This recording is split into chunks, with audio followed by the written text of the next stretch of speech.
Hello and welcome to Day 26 Challenge.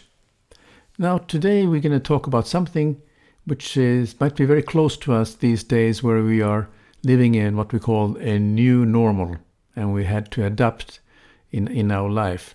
So let's just jump into it then.